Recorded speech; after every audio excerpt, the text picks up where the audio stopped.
참미예수님, 오늘은 10월 26일 연중 제30주간 월요일입니다. 독서와 복음 말씀 봉독하도록 하겠습니다. 성부와 성자와 성령의 이름으로 아멘. 제1독서입니다. 사도 바오로의 에베소서 말씀입니다. 형제 여러분, 서로 너그럽고 자비롭게 대하고 하느님께서 그리스도 안에서 여러분을 용서하신 것처럼 여러분도 서로 용서하십시오. 사랑받는 자녀답게 하느님을 본받는 사람이 되십시오. 그리스도께서 우리를 사랑하시고 또 우리를 위하여 당신 자신을 하느님께 바치는 향기로운 예물과 제물로 내놓으신 것처럼 여러분도 사랑 안에서 살아가십시오. 성도들에게 걸맞게 여러분 사이에서는 불륜이나 온갖 더러움이나 탐욕은 입에 올리는 일조차 없어야 합니다. 추잡한 말이나 어리석은 말이나 상스러운 농담처럼 온당치 못한 것들도 마찬가지입니다. 여러분은 감사의 말만 해야 합니다. 이것을 꼭 알아두십시오. 불륜을 저지르는 자나 더러운 자나 탐욕을 부리는 자, 곧 우상 숭배자는 그리스도와 하느님의 나라에서 받을 몫이 없습니다. 여러분은 어느 누구의 허황한 말에도 속아 넘어가지 마십시오. 그러한 것 때문에 하느님의 진노가 순종하지 않는 자들에게 내립니다. 그러므로 그런 자들과 상종하지 마십시오.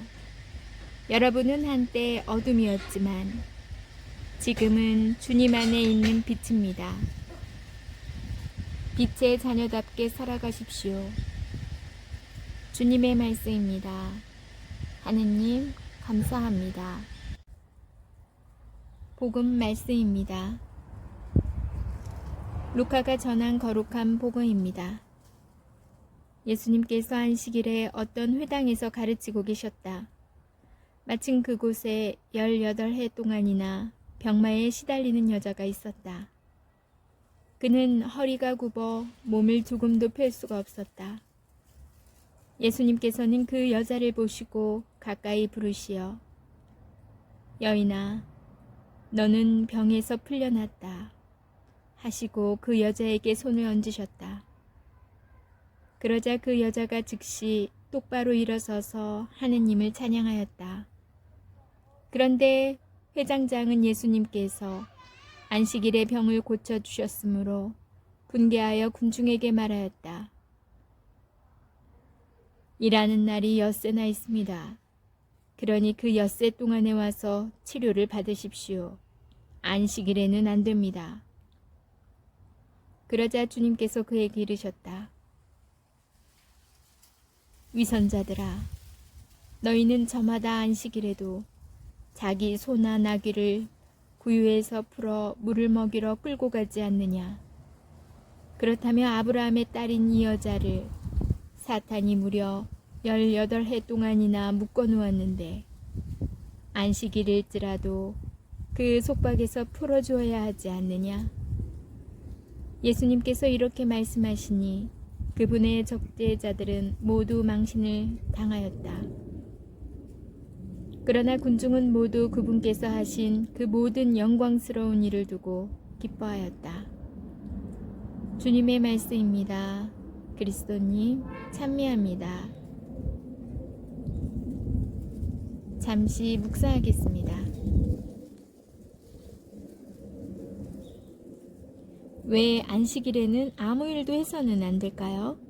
하느님께서 말씀하셨습니다. 이는 주님이 엿새 동안 하늘과 땅과 바다와 그 안에 있는 모든 것을 만들고 이렛날에는 쉬었기 때문이다.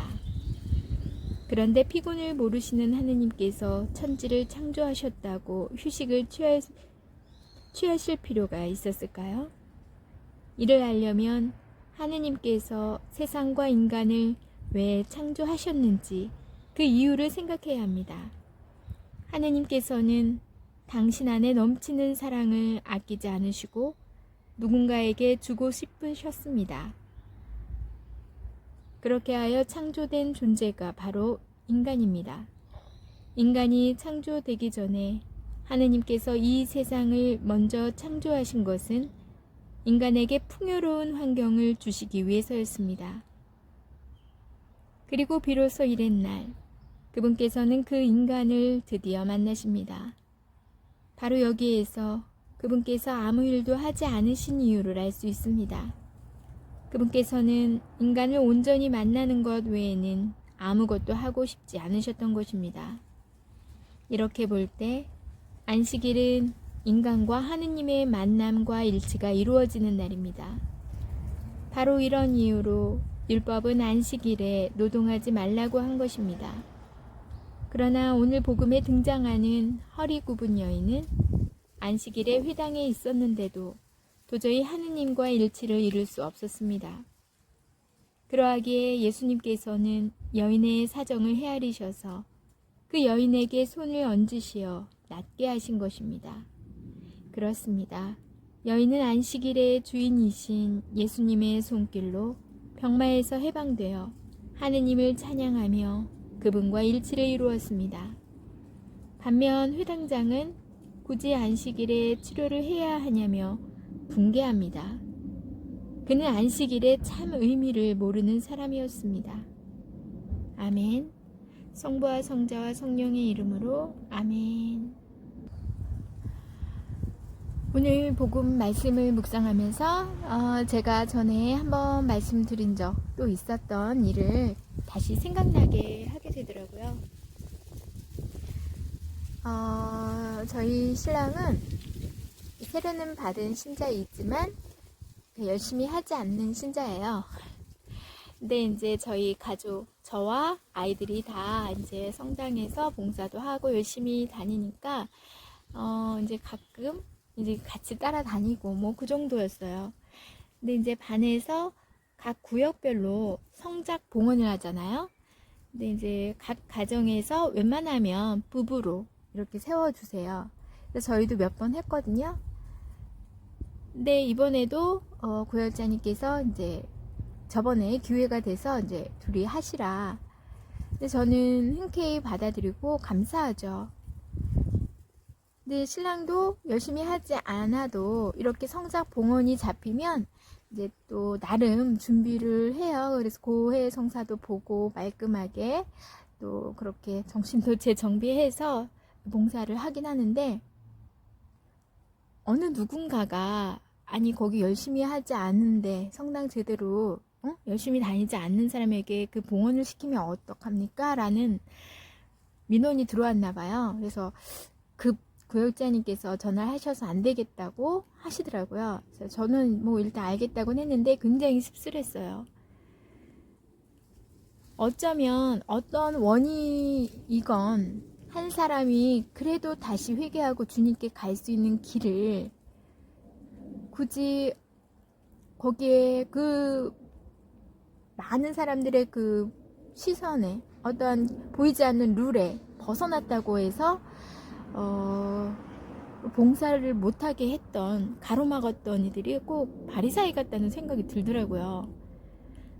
본인이 하지 않겠다라고 한 것도 아닌데 단순히 성당 요즘 열심히 안 다닌다 그러니 봉사하지 마라.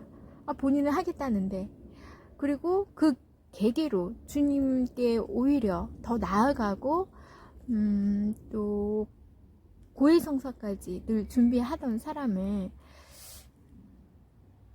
그런 잣대로 해서 그 다음부터는 이제 봉사직을 주지 않았어요. 그러니까 신랑도 기분이 상했어요.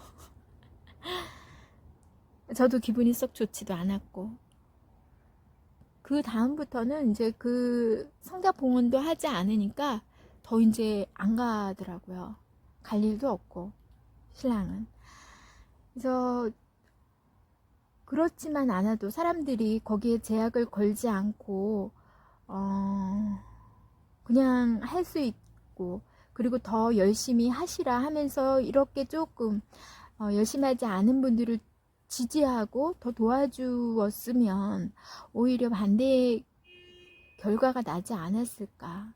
왜 주님께 그래도 가려고 하는 마음이 있는 사람을 오히려 규칙이라는 어떤 그걸 앞세워서 가로막았을까라는 그 원망도 저는 좀 있어요. 그래서 우리가 생활을 하면서, 특히 신앙생활하면서 쉽게 판단을 해서 어쩌면 그 사람이 주님께 갈 수 있는 그 기회를 빼앗는 경우는 없나 되짚어 보아야겠다. 그리고 굉장히 주의해야겠다라는 생각을 했었습니다. 여러분들도 혹시 봉사 열심히 하시는 분들 계시면 오히려 주님께로 더 나아갈 수 있는 좀 열심히 하지 않는 분들을 그런 기회로 손 잡아주고 이끌어주는 게 오히려 큰 은총을 받는 일이 아닌가, 잘 묵상하고 우리가 해야 되겠다라는 생각했습니다. 오늘 하루도 가을이 완연한 또 따스한 가을이에요. 한낮은. 오늘 하루도 은총과 축복 가득 받으시고 한 주 또 화이팅 하는 하루가 되시기 바랍니다. 전 내일 다시 만날게요.